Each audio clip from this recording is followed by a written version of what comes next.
Salut à tous et à toutes, j'espère que vous vous portez bien. Alors aujourd'hui je vais vous parler du tout nouveau Nikon ZF qui vient juste d'être annoncé. J'ai eu la chance de le découvrir en avant-première, donc les conditions de cette découverte de ce boîtier. Donc il y a une personne de Nikon France qui est venue à ma rencontre et qui m'a présenté ce boîtier.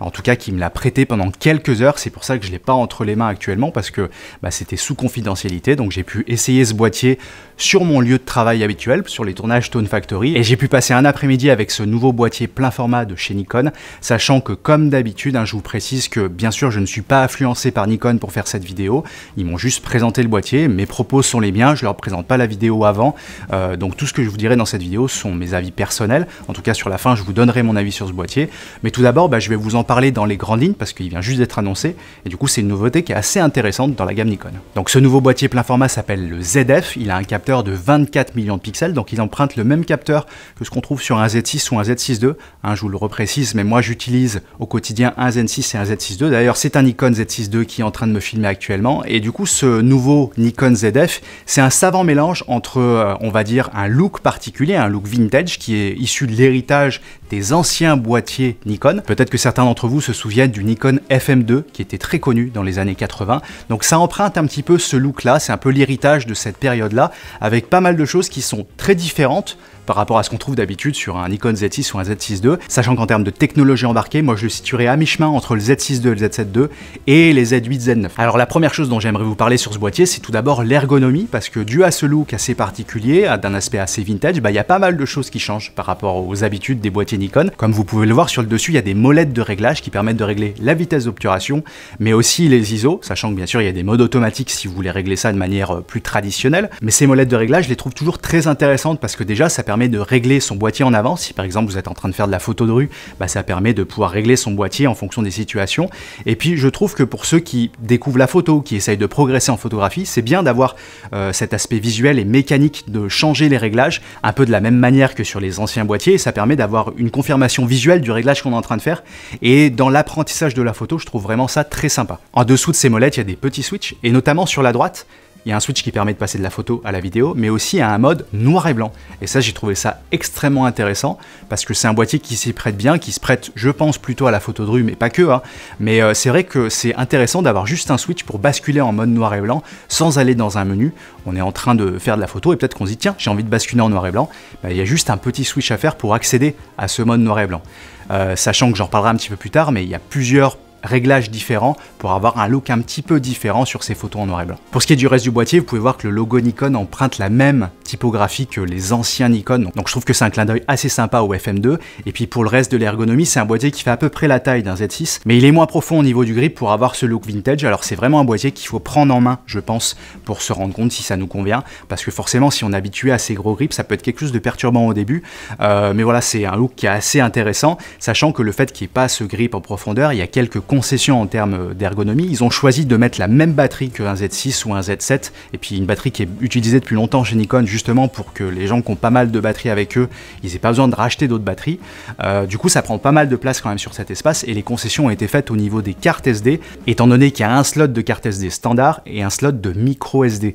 Donc ils ont choisi quand même de garder deux slots de carte SD, ce qui est plutôt bien, mais vu qu'ils ont voulu garder une grosse batterie, ils ont été obligés de faire une concession. Un autre point qui va être extrêmement intéressant pour certains, c'est que c'est la première fois qu'on a un écran rotatif sur un Nikon, c'est le premier à avoir ça. Alors c'est assez rigolo de trouver ça sur un boîtier qui a un look rétro, mais je pense que la demande était tellement forte d'avoir des écrans rotatifs et pouvoir se voir quand on se filme, étant donné les capacités vidéo, j'en parlerai un petit peu plus tard, ça peut être intéressant, que du coup ils ont choisi de faire cette évolution sur ce boîtier. En revanche, attention en termes d'ergonomie, par exemple lorsqu'on est en train de filmer, lorsque l'on déplie cet écran, l'écran se retrouve sur le côté par rapport au boîtier. Donc moi quand je l'ai utilisé sur mon lieu de tournage pour faire des plans de guitare notamment, ça demande un petit temps d'adaptation parce que forcément ça descente l'écran et ça change un petit peu l'équilibre du boîtier, donc c'est quelque chose auquel il faut être habitué, mais en revanche c'est un atout qui peut être intéressant pour certains. Donc ça c'est tout ce qui concerne l'ergonomie générale du boîtier.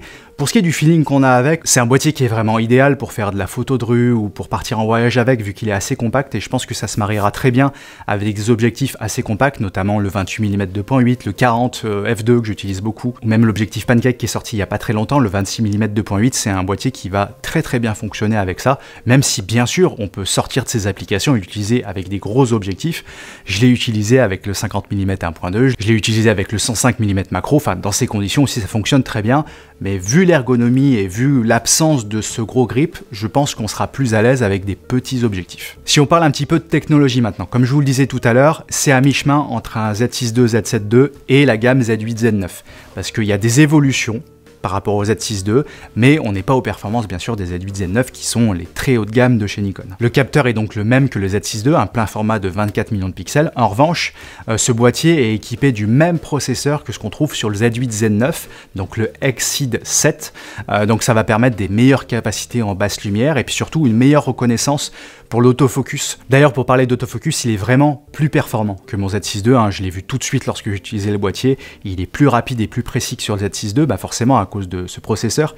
Et puis aussi, ils ont amélioré la détection. En fait, tout ce qui est détection des visages, des animaux, des voitures, tout ça, c'est la même chose que sur un Z8 ou un Z9, parce qu'on a les mêmes possibilités de réglage. Il y a également la possibilité de faire des zones personnalisables. J'en ai parlé sur mon essai du Z9. C'est quelque chose que j'ai beaucoup apprécié lorsque j'avais utilisé ce boîtier. Et on a la même possibilité de modifier ces zones de détection, donc ça c'est vraiment super. Il bénéficie aussi du tracking 3D, donc le même mode autofocus qu'on trouve sur le Z9. Donc en fait c'est un petit carré blanc, on appuie juste sur le bouton autofocus pour sélectionner un objet ou un visage, peu importe. Et ensuite tant qu'on tient l'autofocus engagé, ça va suivre ce sujet partout sur l'image et on peut composer son image comme on veut. Ça c'est pareil, c'est quelque chose que j'avais adoré sur le Z9 et je suis extrêmement content qu'il soit sur ce Nikon ZF. Et aussi un point important, c'est que la zone de couverture de l'autofocus couvre une zone beaucoup plus importante que le Z6 II et cette zone est même supérieure aux Z8 et Z9, vu que je crois qu'on est sur l'ordre de 90 en hauteur et 96 en largeur dans ces eaux-là, mais quasiment l'entièreté du capteur est couverte par l'autofocus, donc ça aussi c'est une belle progression. Et il y a également une nouveauté que j'ai trouvée extrêmement intéressante sur le ZF, c'est que lorsqu'on utilise des objectifs anciens qui n'ont peut-être pas d'autofocus, il y a une détection des sujets, donc par exemple la détection des visages, détection des yeux, qui se fait même quand on utilise un objectif en mode manuel. Et ça c'est une aide non négligeable pour ceux qui utilisent des objectifs qui n'ont pas d'autofocus. Alors bien sûr ce Nikon ZF est équipé d'un capteur stabilisé, mais la stabilisation a progressé aussi par rapport aux anciens boîtiers, vu qu'on a jusqu'à 8 stops de compensation. Et concernant cette stabilisation, il y a une nouveauté pour la partie photo en stabilisation, étant donné qu'il y a quelque chose qu'ils appellent le Focus Point VR. En fait, c'est si vous êtes en train de faire une photo et que le capteur va donc stabiliser cette photo pour avoir l'image la plus nette possible si vous avez une vitesse d'obturation un peu faible, le boîtier va prendre en compte la mise au point que vous avez faite. Admettons que vous voulez prendre en photo un cycliste et que vous voulez positionner votre point d'autofocus sur la gauche du capteur, sur la gauche de l'image, et que vous voulez faire une photo du cycliste qui passe comme ça devant vous. Si votre mise au point est faite sur la gauche, le capteur va se stabiliser d'une manière un petit peu différente pour faire en sorte que l'endroit où il y a la mise au point, l'endroit où il y a le focus qui est fait, que ça soit l'endroit le plus net, et la stabilisation va compenser le fait que justement la mise au point est désaxée. Et ça c'est une nouveauté technologique extrêmement cool. En plus de ça, si vous choisissez de faire des photos en mouvement et que vous avez besoin d'une rafale, la rafale va jusqu'à 14 images par seconde en RAW, donc ce qui est vraiment très performant, vu que sur un Z9 on est à 20 images par seconde en RAW, et on peut aller jusqu'à 30 images par seconde en JPEG. Je reviens également sur la fonction noir et blanc, je vous l'ai dit tout à l'heure sur l'interrupteur, on a une position black and white, BW, donc noir et blanc, et il y a plusieurs réglages différents, plusieurs modes de photo en fait dans ce mode noir et blanc, avec des filtres différents qui donnent un look vraiment différent à la photo. J'ai essayé sur mon lieu de tournage de faire pas mal de photos en noir et blanc et c'est vrai que les différents modes de noir et blanc changent vraiment le look.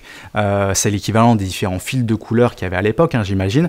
Et j'ai pas eu l'occasion d'essayer ça en extérieur, mais je pense que ça peut être extrêmement intéressant pour ceux qui adorent la photo en noir et blanc. Je fais un petit point sur la partie vidéo de ce boîtier parce qu'il a aussi des très bonnes performances en vidéo. Moi, je l'ai utilisé sur un lieu de tournage. J'ai fait mes épisodes Tone Factory comme d'habitude. C'est-à-dire que j'ai utilisé le Nikon ZF à la place de mon Z6 II pour voir ce que ça donnait en vidéo. Et les performances sont vraiment très proches d'un Z6 II en termes de qualité d'image, du rendu. Honnêtement, quand je mets ça sur mon logiciel de montage, j'ai pas vu une énorme différence par rapport au Z6 II, ce qui est plutôt bien parce que moi, je suis très satisfait des fichiers vidéo qu'on peut avoir sur les Nikon Z6. Ça, c'est vraiment un point que je voulais essayer parce qu'étant donné qu'il y a cet écran rotatif, ça se prête très bien à ceux qui veulent se filmer en vlog, etc.